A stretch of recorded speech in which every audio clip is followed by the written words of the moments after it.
The sound is unmistakable. It's the sharp, rhythmic snap of heavy-duty scissors slicing through a thick piece of laminated plastic. This isn't just an act of destruction, it's a ritual. In a studio in Tennessee, a man with the booming conviction of a Sunday morning preacher tells a caller with $60,000 in high-interest debt to kill the monster. This is the altar of Dave Ramsey. For decades, his philosophy has served as the financial North Star for millions of Americans, built on an unwavering, dogmatic premise. The credit card is not a financial tool. It is a sophisticated parasite. It is a trap designed by glass-towered banks specifically to siphon wealth from the working class. And if we look at the raw, bleeding data of the human experience, the math seems to back him up. As of this year, total American credit card debt has officially crested over the $1.1 trillion mark. That is a 1, followed by 12 zeros of collective financial hemorrhaging. But in the quiet, climate-controlled corridors of quantitative finance and the high-stakes offices of professional arbitrageurs, a very different conversation is happening. These individuals look at the exact same piece of plastic and see something Dave Ramsey refuses to acknowledge. They don't see a parasite. They see an interest-free loan. They see a high-tier insurance policy. They see a systematic way to extract value from the very institutions Ramsey warns against. To understand who is actually winning this war, we have to move beyond the emotional slogans and dive into the cold, hard mechanics of how money actually moves through the global financial plumbing. First, we must examine the biology of the transaction. This is the foundation of the Ramsey doctrine, and it is rooted in neuroeconomics. When you hand over a $20 bill for a steak, your brain experiences a phenomenon researchers call the pain of paying. Functional MRI scans reveal that parting with physical cash triggers the same neural pathways in the insular cortex that are activated by physical pain or disgust. You feel the loss. You see the physical thinning of the wallet. There is a visceral, tactile friction to the exchange that acts as a natural brake on consumption.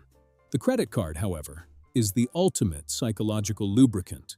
It is designed to remove every ounce of sensory feedback from the act of spending. You swipe, you tap, or you click, and the dopamine hit of the purchase is immediate, while the pain of the payment is delayed by 30 to 45 days, hidden behind a digital screen and a consolidated monthly statement. A landmark study from the Massachusetts Institute of Technology found that participants were willing to pay up to 100% more for the exact same set of basketball tickets when told they were using a credit card versus cash. The math of the human brain is undeniable. When the friction is gone, the spending rises. Ramsey isn't fighting a math problem. He's fighting a psychological war against the evolutionary hardwiring of your dopamine receptors. However, the math Dave uses to justify his total ban, the famous line that no one ever got rich on credit card rewards, is where the professional skeptics and data analysts begin to sharpen their pencils. Let's talk about the merchant fee tax. Every time you tap a card at a local coffee shop or a massive retailer, the merchant is charged an interchange fee, typically ranging from 1.5% to 3.5%. To protect their profit margins, businesses do not charge credit card users more. They bake that cost into the price of every item for everyone. The gallon of milk, the new set of tires, the morning latte, the credit card tax is already included in the price tag. If you pay with a debit card or cash, you are paying that 3% markup, but receiving zero return.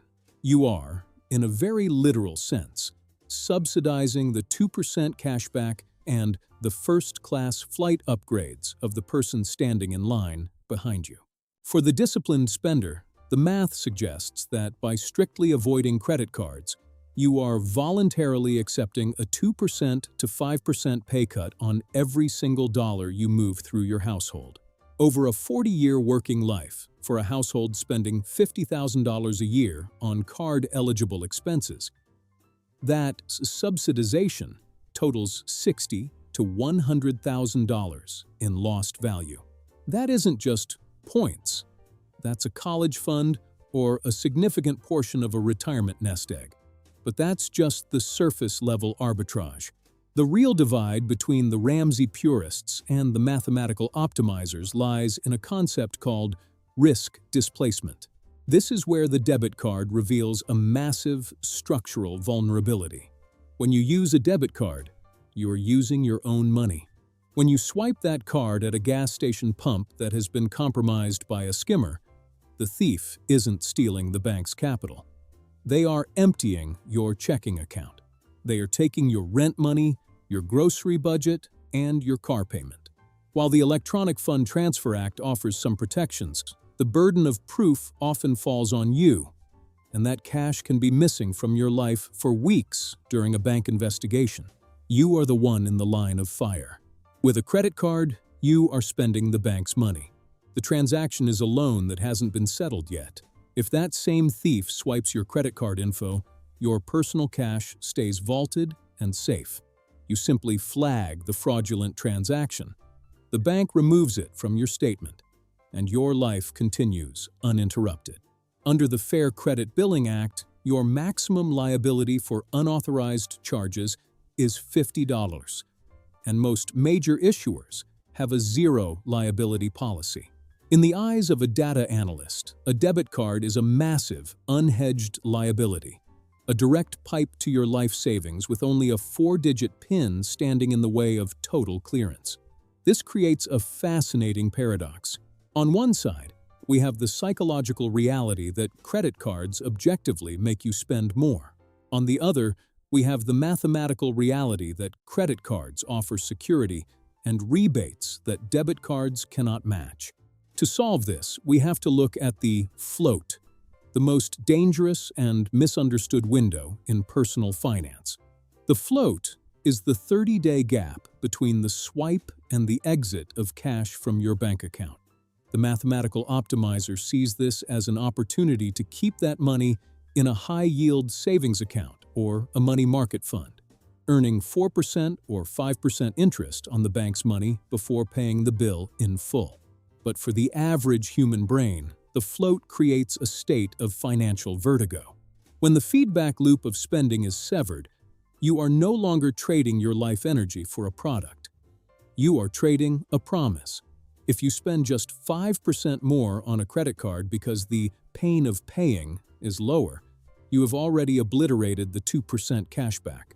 If you spend 10% more, the conservative average found in behavioral studies, you aren't winning a game.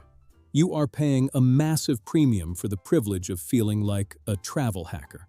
Dave Ramsey's core argument isn't that 2% isn't more than 0%. His argument is that the human operating system is too buggy, too prone to error, and too susceptible to temptation to handle the float. He isn't looking at the interest rate on the card. He's looking at the interest rate of human nature. So, is Dave Ramsey wrong? If we look at the math of a perfectly disciplined machine, a hypothetical Homo economicus, then yes, Ramsey is objectively wrong. A machine that never overspends by a single penny, never misses a payment, and treats a credit line with the same reverence as a loaded firearm will always come out ahead. That machine gains the rewards, the sign-up bonuses, the fraud protection, and the float interest. But the data shows that most people are not machines.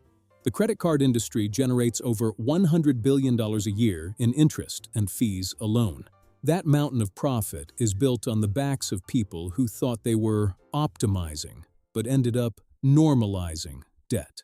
For the millions of Americans living paycheck to paycheck, the float isn't a tool, it's a trapdoor. For them, Ramsey's advice is a life raft in a sea of predatory lending, designed by some of the smartest statisticians in the world. The real math dictates that the best card in your wallet isn't determined by the rewards program, but by your own psychological architecture. If you find yourself justifying a luxury purchase because It earns points. The bank has already won. If you see your credit limit as available money rather than a high-voltage wire, you are the exact customer the credit card companies are subsidizing with those 2% rewards.